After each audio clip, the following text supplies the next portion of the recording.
The Geotag project is actually based on an installation I had at the Alternator Gallery, and that installation is based on the meaning of home.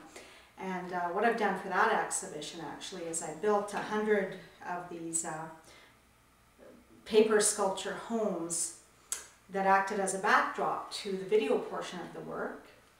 Video portion of the work being a collage of different stories and thoughts about the meaning of home and relationships to land and land use that were, all of those interviews that were done were conducted with people from all sorts of different cultural backgrounds. Every generation should find an interest, like should have some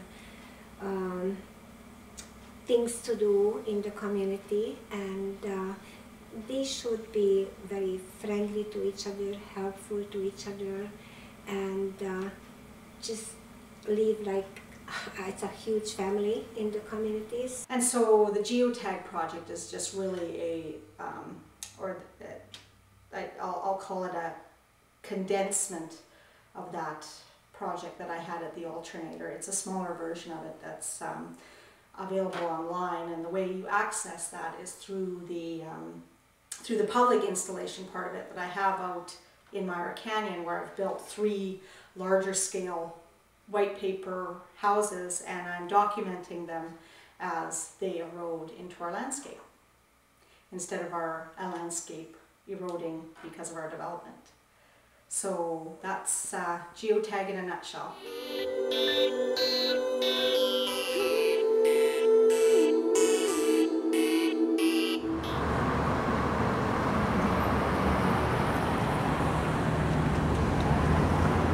My name is David Wilson. I am a member of the Okanagan Indian Band in Vernon. I first of all started off doing the West Coast art, the totem pole art. I learned how to do that. I was actually getting fairly good at that style. Then I moved back here, and I didn't feel comfortable doing that art because I'm not from the West Coast. So I went and picked up a book on pictographs that I'd seen years and years ago.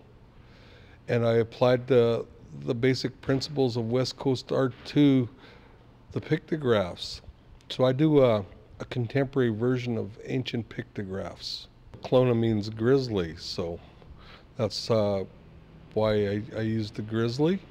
Then grizzly is known for introspection, for going inside and looking within ourselves for the answers.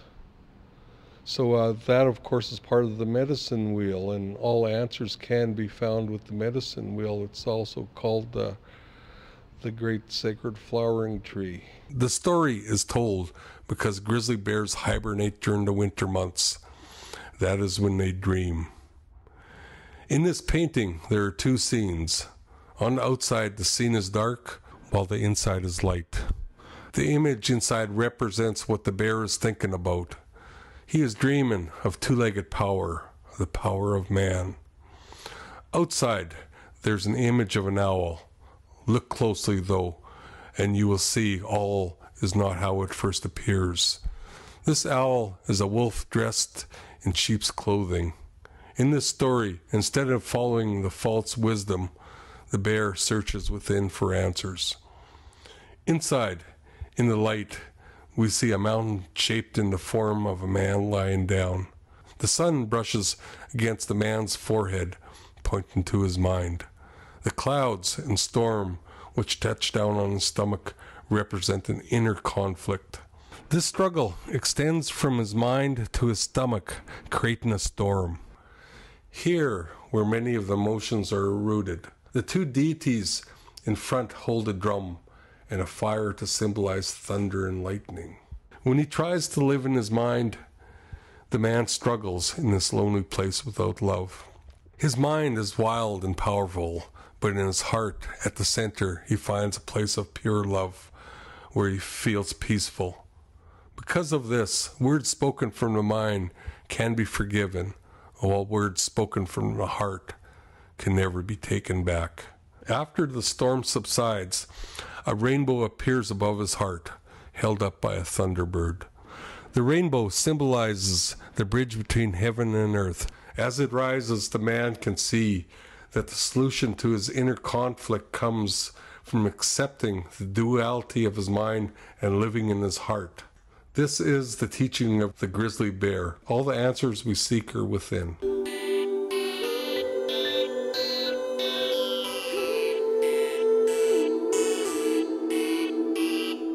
Hi, my name is Warren Hooley,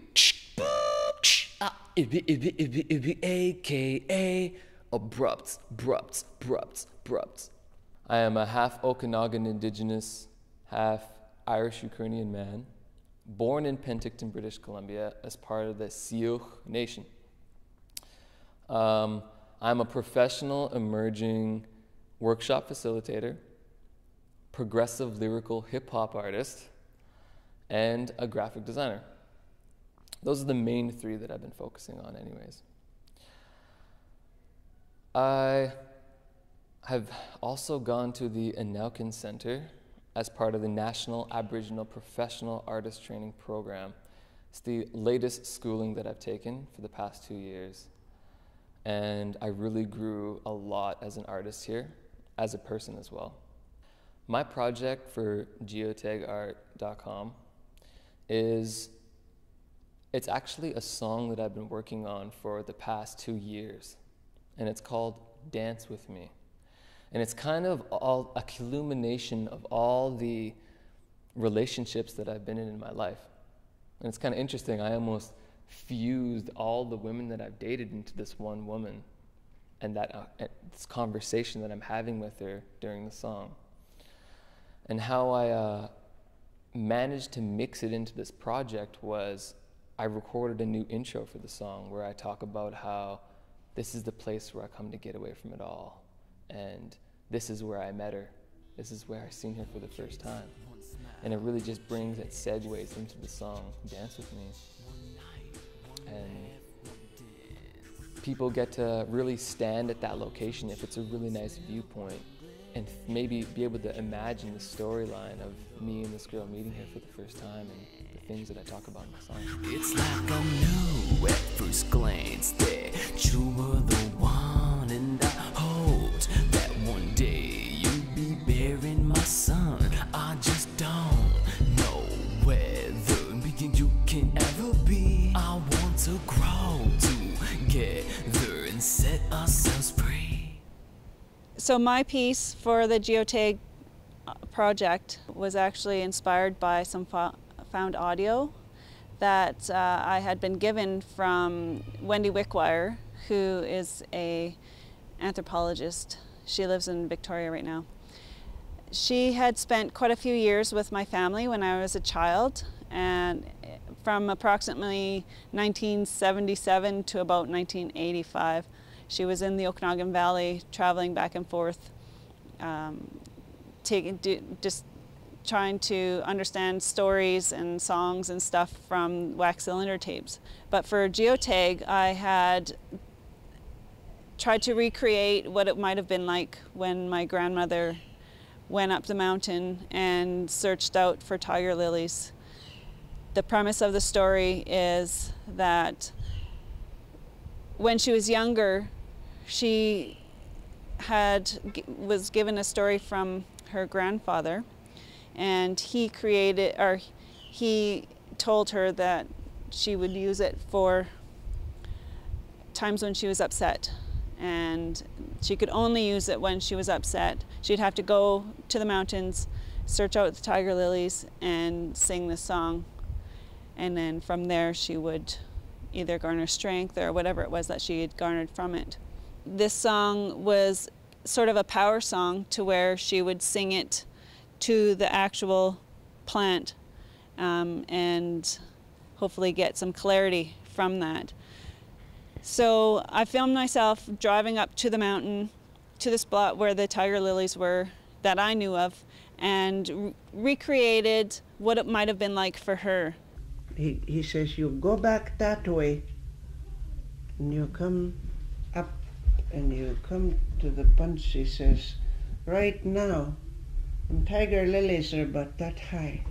They're just singing, they're just having a good time, they're beautiful. She says, you go over and you talk to them. Talk to them, tell them your troubles. They're very kind people. They're very kind, she says. They'll take pity on you folks and they'll do what you tell them. They'll do what you want them to do. And that's it. And he left them. Then he turned around and he sang. He says, when you meet them, when you go to see them, you sing this song. A lot of songs have to do with finding your own power and, you know, healing. They're very purposeful songs. They weren't just, I'm just going to feel good today songs, or I feel really bad today songs. There was a lot of different meaning within each of the songs that were given to her, or that she'd found, or that she had learned from others. And I really hope that what people get from this the most is singing is music. Singing isn't just music. Singing is medicine. And we all have our own medicines inside of us.